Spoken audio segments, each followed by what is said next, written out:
Hello. The word legend gets used a lot these days, even by me here on the channel. And whilst it may often feel apt, I think it's fair to say that in the mythology of Games Workshop's history, there are some legends that loom larger than others. I was recently lucky enough to talk about the history of GW and the development of its games with perhaps the most influential legend of all. With his school friend Hal, he created Warhammer Fantasy. He crafted the 41st Millennium with Rogue Trader.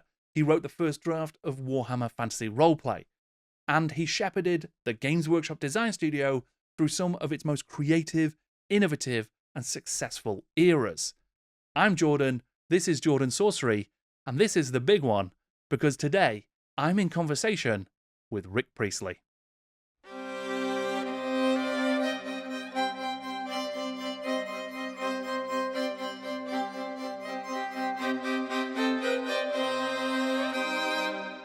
Just a quick note before the interview begins. Unfortunately, we experienced some technical difficulties during the recording. Whilst the audio is largely clear and you can hear all of the fascinating stories that Rick is sharing, the video had a lot of interference. So rather than look at our beautiful faces for most of this, I have annotated the stories and topics and games that Rick is talking about with the best images I could find to illustrate them. I hope that you still enjoy it. There's so much cool and interesting stuff that Rick talks about. And with that, let's get started. Rick, thank you so much for joining me. You joined originally Games Workshop in the mail order department before it was producing all of the miniatures war games that it became so famous for. What was it like when you first joined GW? Um, I joined Citadel Miniatures in Newark. It was a Victorian kind of workshop or warehouse. So it's a fair size. I mean, for a war games company at the time, it was huge. I think we might have employed about a dozen people, including the casters and the packers. Uh, so, it was a small group of people, and I say we all, many of us knew each other. So some of the people I was working alongside were my friends who I'd known for years.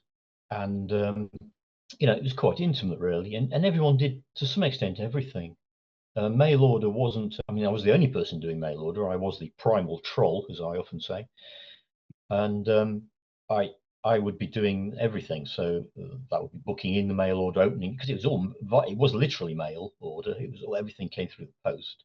So I was opening the mail, booking in the mail order by hand into a big ledger, putting aside the checks. I'd be cashing the checks at the end of the day, and I would be sending out, assembling and then sending out the mail orders via the post office, which was around the corner, licking the stamps. That was the job.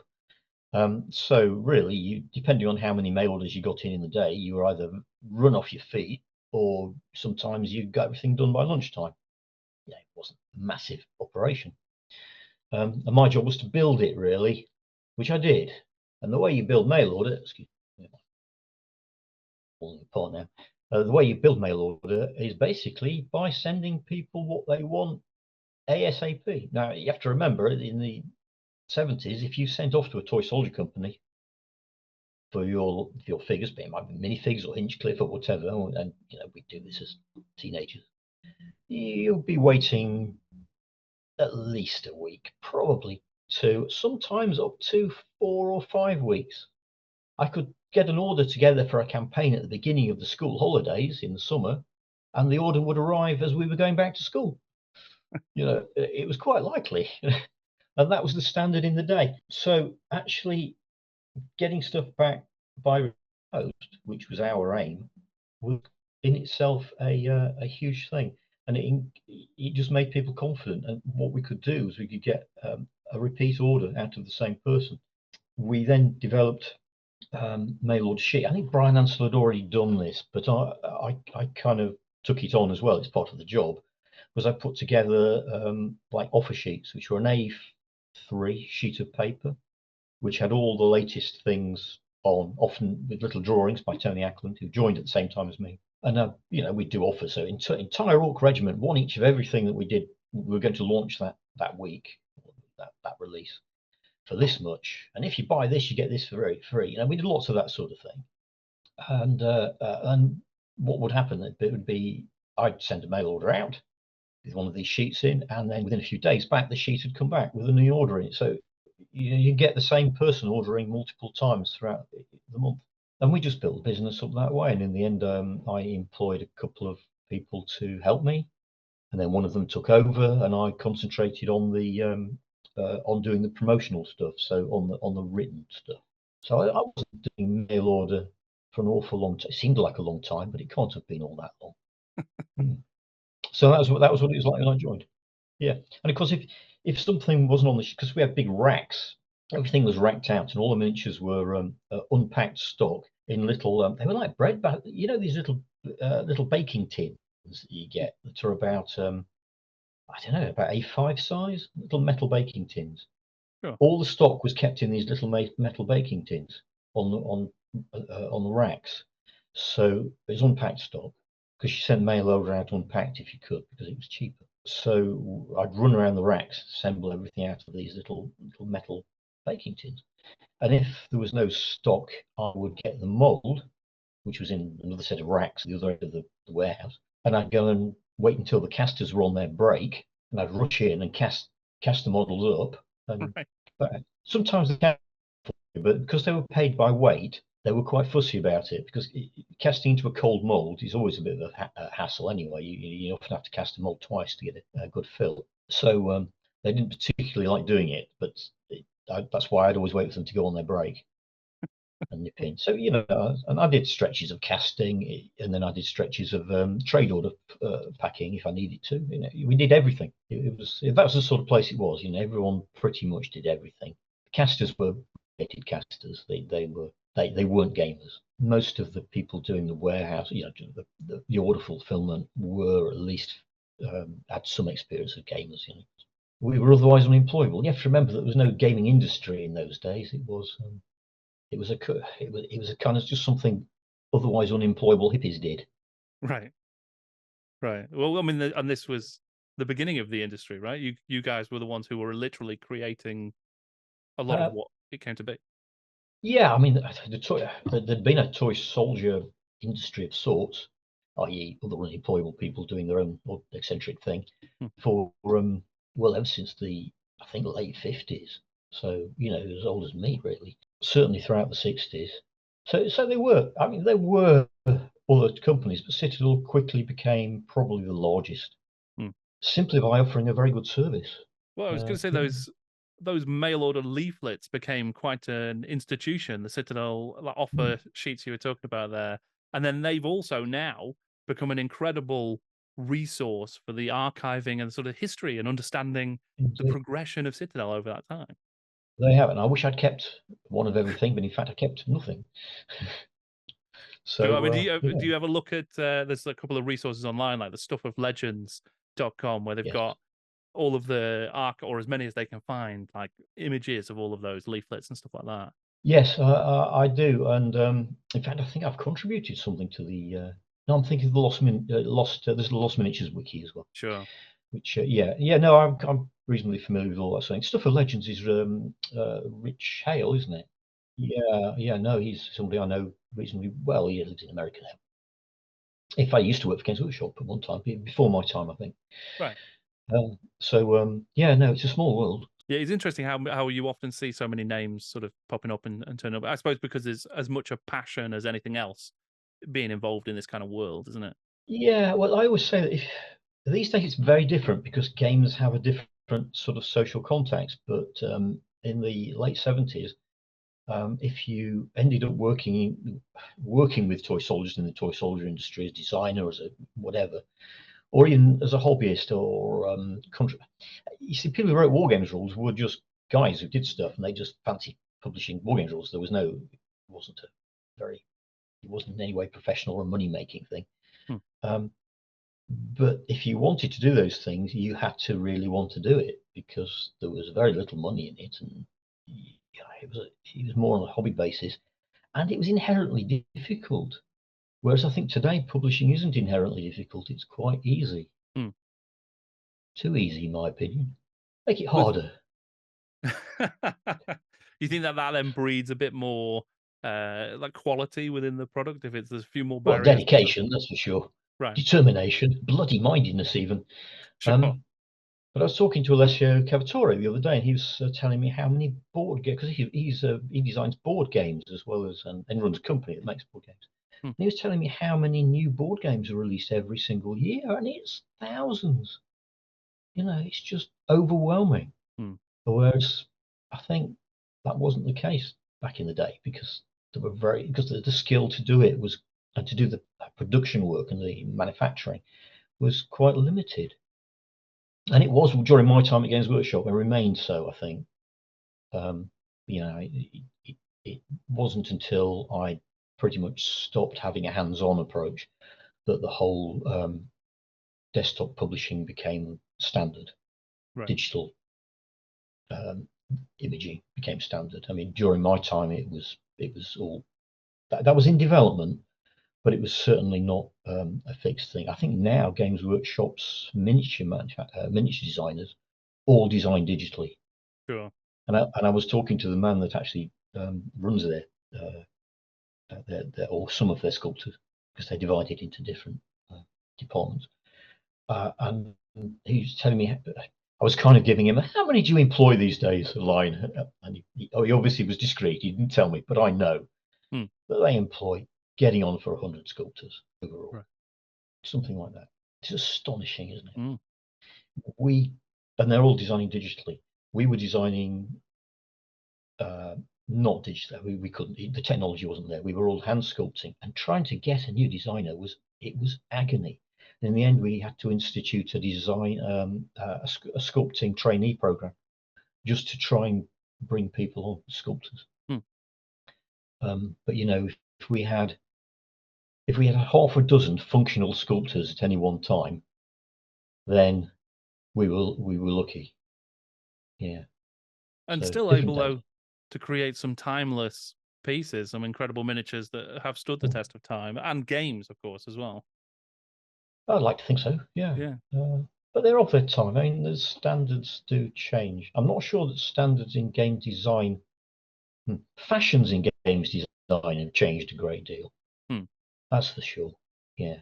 I mean, on that then, in terms of like game design, was it the sort of bloody mindedness that led to the creation of Warhammer? So it was you and Richard Halliwell and Bryan Ansell taking things that you've worked on before and turning it into this brand new thing, this Warhammer game. Yeah, to some extent. I mean, those myself, Bryan Ansell, and Richard Halliwell had all either published or owned War Games rules before, or were very closely associated with that. And Bryan Ansell also used to run a role-playing kind of fanzine called Troll Crusher. So he got his fingers into illustration and production work and so on, and limited publishing in that kind of old fanzine tradition. A lot of war games material at the time was, run off on it'd be typed onto a stencil, run off on a Roneo machine, a wet printer, or a Gestetner printer, and then physically assembled by hand and stapled. And that was the way things were done. And a lot of war games rules were still that standard. But it wasn't unusual, and we were all familiar with that, having been involved in that world. I think Tabletop Games had published a few things that me and Richard Halliwell had written together, and they published. I think Bryan did a game called Laserburn, which was published by Tabletop Games. So we were kind of familiar with the concept of just putting together a game, and so it wasn't a big deal. The impetus to do Warhammer came from Bryan, and he just wanted to sell more toy soldiers. It was quite simply a commercial venture. People were buying regiments, if we called them regiments, but units of orcs or goblins or whatever, and they were buying more than they needed to play their D&D games. And Citadel was founded originally to support role-playing games. I mean, it just was. And if you look at the original ranges, it's quite obvious. But increasingly, we were making figures that made up little war bands or armies of sorts. And people were buying them. And Bryan wanted to give people something to do with those armies. I say people, the people who are buying the stuff were mostly young lads who were role-playing or discovered role-playing games or vaguely understood what was going on, but didn't have the tradition of historical wargaming that Bryan and Richard and myself had. So to them, the idea of playing a battle game was it kind of new. So Warhammer wasn't anything new, but it was presented as something new to a new market. And that was the trick, really. And Bryan briefed it. That was Bryan's contribution for the most part. He wasn't a writer. He couldn't type. He couldn't, I don't think he was really a games designer at heart. But he briefed Warhammer. So he wanted something that would promote our ranges. So it had to have rules for everything we sold. That was primarily the brief. And it had to use D6. And the reason it had to use D6 was because that was quite an unusual thing in those days. Most role-playing games use multi-sided dice. But they were very hard to get. Whereas most kids had, the teenagers or people we were aiming at, we were really looking at a teenage market, everyone had ordinary dice, even if it was only in their Monopoly set or whatever. So no funny dice, and had to, it would have been Bryan that probably put us in touch with John Blanche. He employed Tony Ackland, who did lots of the internal illustration and production work. Tony had already some experience of that. And otherwise, I don't think Bryan contributed a great deal, but he took part in some of the playtesting sessions and would comment. And he was the boss, and we were doing it for him, and he did commission it. And the other thing you have to remember is he commissioned it. Warhammer wasn't written in-house. We didn't get to write Warhammer as a part of our day job. Richard Halliwell wasn't working for us at the time, and he was commissioned to write it. So he wrote Warhammer in his own time. It was a private commission. Right. And similarly, my work on it in terms of design, which I did with Richard. It was called Richard Hal. When I say Hal, which I will do because he's always Hal to me, that's Richard Halliwell. So me and Hal would work on things together because we always did. We were like a team. We were the Lennon and McCartney of wargaming, if you like. I don't know. That's a bit of an overstatement, but you know what I mean. It was we always worked on things together, and it was very hard when things were finished to say who'd done what. But Hal took the part of lead design for the Warhammer project because it was his project, and he was basically, it was done on a royalty basis. So the deal was you write this and you get a royalty on sales. I also did work on that basis, but when it came to doing the production of the game, so final editing, production, I actually did that as part of my work. By that time, it had become in-house. So it's a bit difficult to separate what I did in-house from what I did out-of-house. Sure. And that was always true at Games Workshop. Diane Lane, who became Bryan Ansell, Bryan's wife later, she was our main admin, and she always said it was 24-hour workshop. It was 20. It was. You worked for workshop. It was 24 hours a day, 7 days a week, and it was. Including bank holidays sometimes, if things needed to be done. So it was difficult to separate the two. But I did all the production work with Tony Ackland. Tony was more expert at it than me. I'd done some. I actually did all the production work on the original version of Reaper, which was a war game Richard Halliwell and I wrote in the 70s. But Tony knew how to do it properly, so to speak. So he would do the production work and I would help out. And that's kind of how Warhammer came apart. It really was let's do something that will promote the sales of toy soldiers. In terms of the game design, Bryan was very keen that it be traditional. So the D6 almost drives you down that route. So something inspired, if you like, from the Donald Featherstone tradition of wargaming, rather than the up-to-date D&D version of it.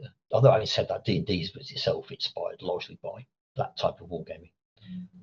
Donald Featherstone published a lot of war games books in the 1960s. I imagine everyone knows this, but for the sake of argument, if they don't know, Donald Featherstone was the the grandfather of British wargaming, and he published a book called The War Game, I think it was called, in 1964. And that was available in libraries throughout the 70s, along with lots of other books that Donald Featherstone wrote, all historically based, but generic. So there'd be books about wargaming in the horse and musket period, or the ancient period, or World War II, and so on. But that tradition of wargaming was quite simple, D6 based, and the rules were quite easy to. I say easy to get your head around. Actually, they're quite poorly explained, really. But they're briefly explained. That basis, if you don't write too much, then people can't go far wrong, and it seemed to work. So we went back to that, and that was deliberate. So a lot of the mechanics that Hal were sort of based on our Reaper game.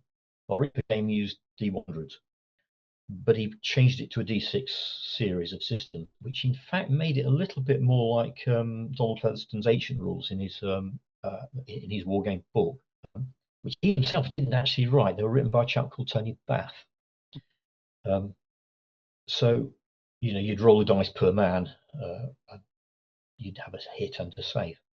And in Warhammer, we introduced a third dice, so you've got a facility to do monsters. Otherwise, it's very difficult to do monsters. And we introduced the concept of wounds. But a lot of that was just mashing together very familiar concepts that were already in role-playing D&D, or which we'd already in our own fantasy game Reaper.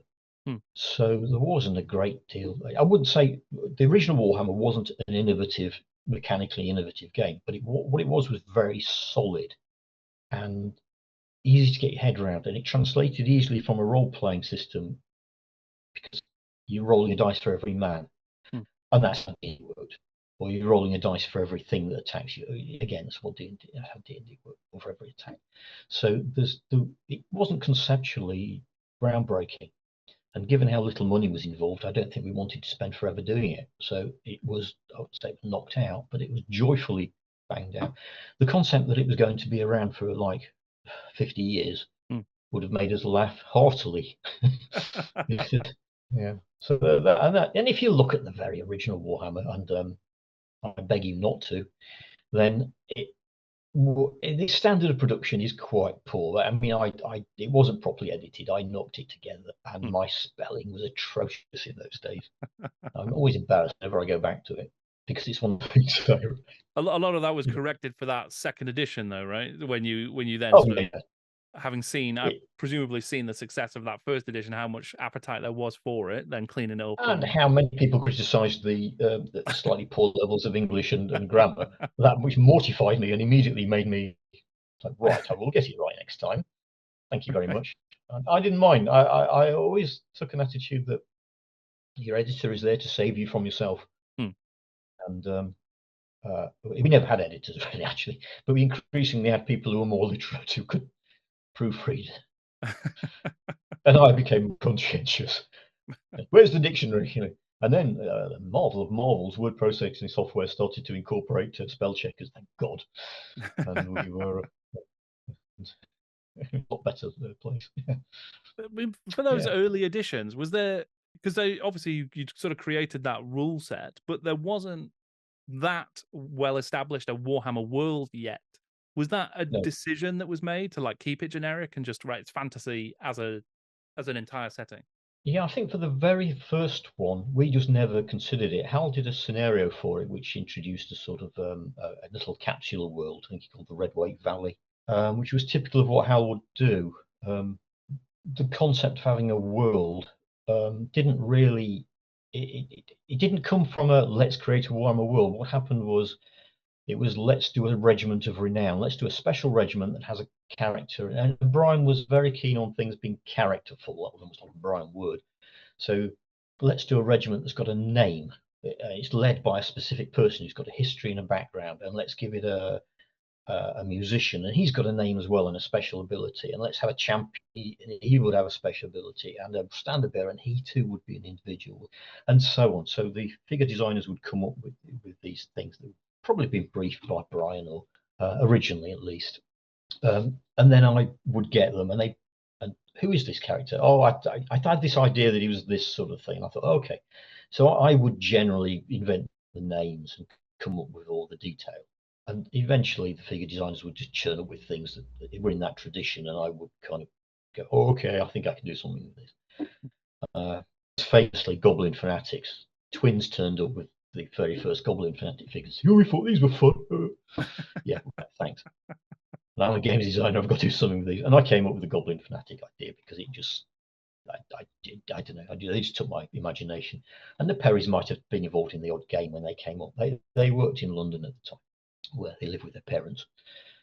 So, things just evolved and they acquired characters and traditions and names, and places became so.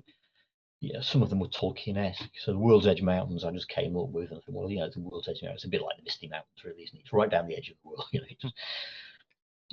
It'll define the world. So, and I sort of started to create this pseudo Europe or pseudo world as a backdrop for the things I was writing. So it didn't start off as let's create a world. It wasn't called the Warhammer world instead. It was always called the old world or the known world. It's called the known world, the old world being the bit that was equivalent to Europe, and the new world being the bit that was equivalent to America, and the Southlands being the equivalent of Africa. And we didn't make any models much for anything far east of that, so I vaguely created somewhere called Nippon, which was where the samurai range lived. It was just places for all the models that we made, and we made historical figures at the time. And Hal's vision of Lustri, he was writing as at the time, was very Aztec-y, South American, so that became, I just mashed it all together. I think I've used the word portmanteau. It's a portmanteau world in many ways, to be in and from there, and it just evolved. So I think Bryan had the chaos. Chaos was his kind of thing, mostly inspired by Michael Moorcock books, which Games Workshop are not allowed to ever say, even though it's blindingly obvious. And it was Bryan who took a lot of those things directly from Chaos books of Michael Moorcock. He invented new names for the gods, and the Chaos gods of Games Workshop are different from the Chaos gods that Michael Moorcock created, but they're the same idea, and of course the same symbol. That was part of a whole wider counterculture thing anyway. Hawkwind used that symbol and all sorts. He was just, and other miniature ranges had used it over the years without it causing any controversy. But Games Workshop, very wobbly if you mention it these days. And yes, yeah. But there you go. Anyway, that was Bryan's inspiration. And he created the idea of the realm of chaos as a place. Really, it was chaos waste. It was a wasteland, vast wasteland where things changed and mutated all the time. Where you had these war bands that sold their souls to the gods, and so on and so forth. And I had to find room for that, so I kind of pushed it into the Northlands and invented that story of the warp gates and all that sort of thing to take into account. Some of that was vaguely just inspired by traditional science fiction stories. The as Philip Jose Farmer books had some elements of that artificial world building. So I was just mashing ideas together. I wasn't necessarily inventing anything new. It's new as a portmanteau. It's a new way of looking at old things, I suppose. And in the end, you have to claim that it's an original invention. In the same way, every science fiction book or fantasy book that's ever written uses ideas or concepts that somehow been used before. Yeah, and that became the Warhammer world. So a bit from here, a bit from there, a bit from history. Absolutely, and it definitely feels, to me at least, like the new, what you did create that was new was just how you put all of those different pieces together, and then it galvanized into this known world that was a unique take on all of that stuff, the bits of history, the bits of Moorcock, the bits of yeah, of course. Well, I enjoyed that. I enjoyed the world building. And also my background as in ancient history and archaeology, which is what I studied at university, gave me an angle on some of that, particularly the development of civilizations and technologies, and the way that religions and mashed with cultures to create cultures that have real senses of belief. Mm. You see it today. I mean, it's true today. It was less true of the world in which I grew up in, because I grew up in a world of which was very secular and very 1960s, kind of like an almost it was that post World War II consensus. But the world's changed again, and it's become far more vested in those kind of belief systems, which is a bit strange. But the Warhammer world and those fantasy worlds I've created, and this is true of 40k as well, are heavily invested in belief systems, particularly 40k. And it's interesting because I always saw variety in belief systems. There's no reason why, even within something like the Empire, within Warhammer world, that everyone's believing the same thing. They have the patron god of Sigmar, but Sigmar is like the patron god of the city in ancient Greece, or the Olympian gods, so the equivalent of Zeus. But it doesn't mean everyone's worshipping Zeus. It doesn't mean they don't believe in him. They kind of have other people are Polonian or like a Pythagorean or whatever. So then you have the kind of the Bacchic cults and things. So you have cults in which people are invested within a whole wider belief system. And it's not that people don't believe in the other things, it's just that they have a particular affinity with that thing. And it's the same as the Empire. I mean, Sigmar's really the religion, the god of state. It's the religion of empire, in many ways in which the Church of England became the religion of state in the 16th century and then onwards. But you still have dissenters who don't share those. They share a Christian belief, but they don't share the particular peculiar beliefs. In the case of people like the Levelers and some of those rather Civil War, some of them are fucking, you go back and you read about the things these people believed in, and they were quite crackers. And some of those things still exist within Christian sects today. But and I tried to bring that sort of real world variety into the Warhammer world, just within the Empire. But then you can extend it out. And with the Chaos cults, I try to bring in those occultist kind of things. So I've always been interested in that sort of thing, although I emphasize that it is all balmy and make believe, as incidentally are goblins and pixies. But you read about Aleister Crowley. Oh, an interesting guy. I'm completely crackers, but all that stuff. And there's elements of that I wove into the Warhammer world. And again, it's things like it seems like the Rosicrucianists and the Order of the Golden Dawn and what have you, things like that. I kind of wove in. So yeah, bit here, bit there, all jolly good. Sure, and it feels like those became really strong themes in the role-playing game, in particular, Warhammer Fantasy Roleplay. Yeah, they did. I didn't have a lot to do with the background development of the role play. I kind of did initial work, which really established a lot of he did delve into those things, and particularly the gods and the places, and it kind of introduced a fixed physicality to the world, which was then hyper developed by a team of role players who originally worked for TSR, who came in as we were developing for Warhammer Roleplay. So they really took it onto another level. And I think the reason why it's so fondly remembered today is not necessarily the work I did. It's the campaigns that were done for like Death on the Reich and so on. And the people that did that were really very skilled. I'd like to think I gave them a good start so they could see where it was going, but they picked it up very quickly. And it did help, of course, that we shared similar backgrounds. Everyone who worked on those games at that time, we were all educated to university level at a point when about 3% of the population was. It wasn't common in those days. Phil Gallagher, yeah, Phil, he actually could speak. I think he went to Cambridge. He had a degree in Russian, for all things. So I don't think that was particularly useful. It might have helped when we did something rotten in Kislev, Hmm.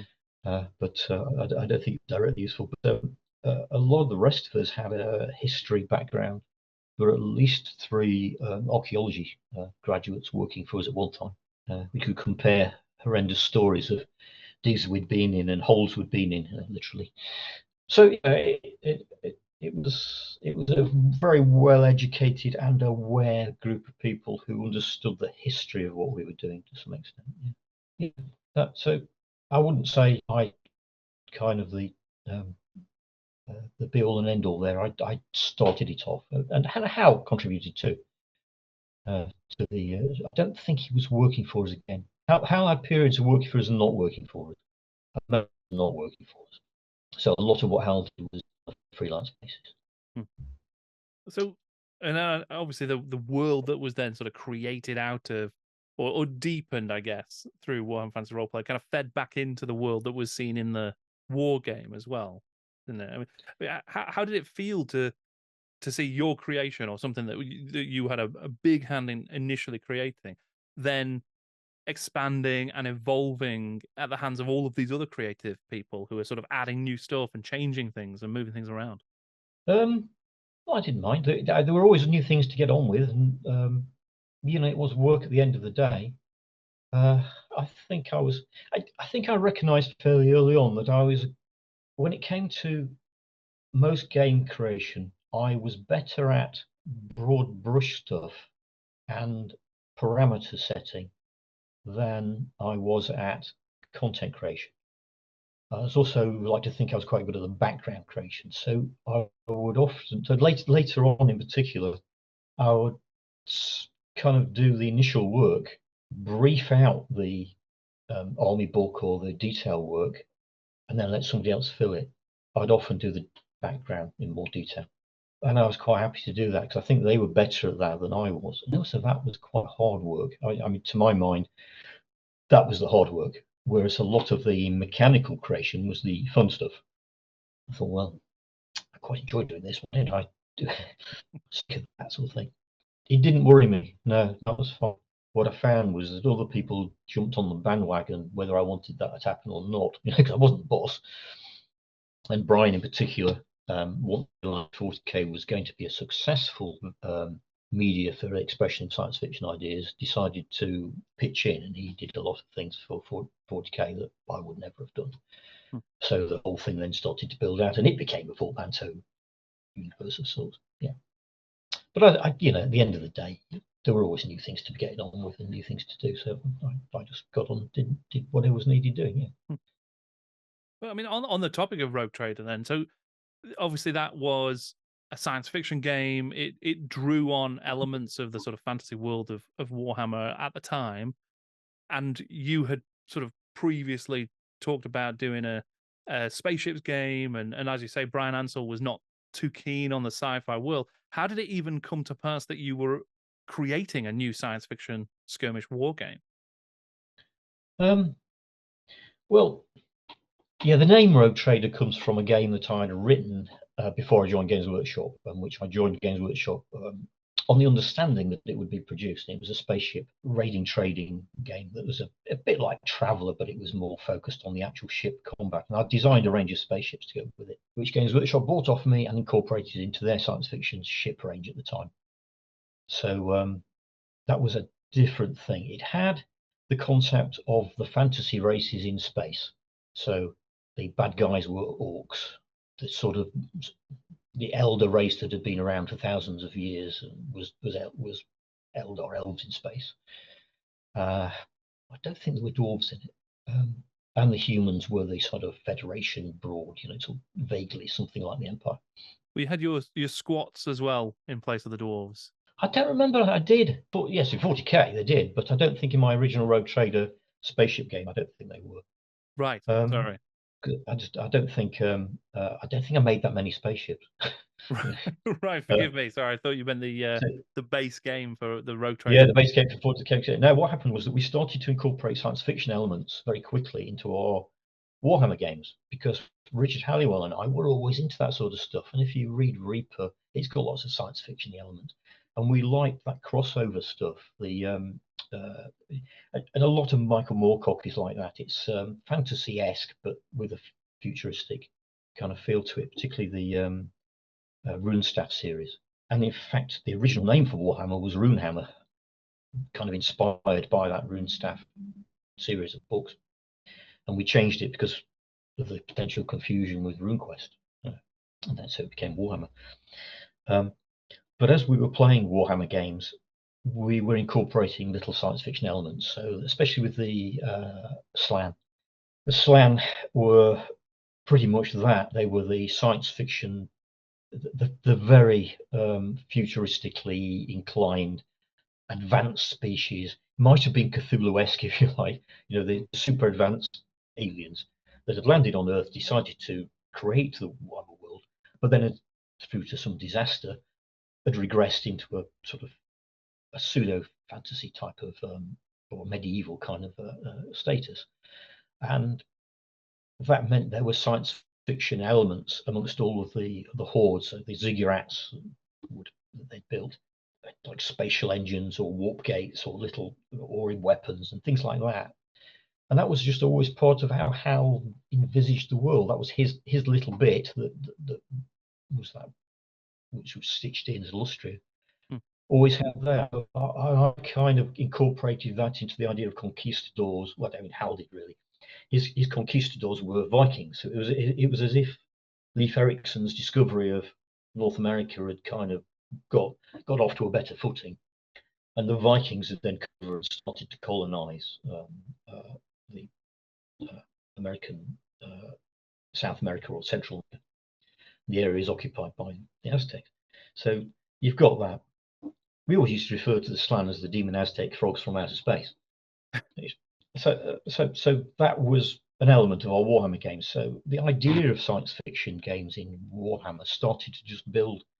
And because I always wanted to do Rogue Trader, my spaceship game, I sort of, and I had that deal actually originally with Bryan that we would produce it one day, and it became a bit of a running joke where I'd say to him, "When can I do Rogue Trader?" And he'd go, "Oh yeah, when you finish." And he'd go, "Never ever finished anything." So it was years later. But by then, our Warhammer games with science fiction had started to take on a character, and I'd started to work the background through it, and it had started to become a thing in its own right. And we just called it Rogue Trader. And the reason we called it Rogue Trader more than anything else was because every time I went to a convention, some youth would come up to me and say, "When's Rogue Trader coming out?" Because we'd advertised this game. It's in one of the original compendiums or journals, the actual, because I'd started work on it. So there's an actual advert for that spaceship game in one of these. Because the idea was out there, people would perennially come up to me and say, "When's Rogue Trader coming out?" So we had to when we launched this science fiction version of Warhammer, it had to be called Rogue Trader because it was the only way of shutting people up. But again, as with the original Warhammer, I wrote and created that game all in my own time. Nobody wrote games at work in those days. It was not a thing. It was not it was conceivable that the company had the money to pay you to sit around designing games all day. That was something you did in your own time. You brought into the work environment, and it was done on a royalty basis. So I originally received a small royalty on Warhammer, and a small royalty on Warhammer 40k. I wish I still received it, but in those days I did. It never amounted to a huge amount, but that was how things were done in those days. Yeah. Some of the figure designers worked on the same basis too. So it was we just did it because we wanted to do it, and we'd play those games around at the house that I shared with a couple of other guys. And some of the figure designers, particularly Bob Naismith, I remember, were involved in the original games.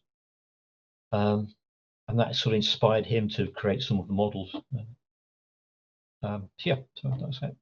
I'm conscious, Rick, that because we've run over time, and I've already stolen so much of your day, so I don't want to keep you any longer. And that's okay. I've rambled as I always do. I do apologise. No, it's been fascinating to hear some of those reflections and recollections from your time at GW and working on the games that certainly for me, but I know for many have really have defined certainly my hobby life, but that has influenced my entire life. That's why I'm doing what Yeah, I do well, today.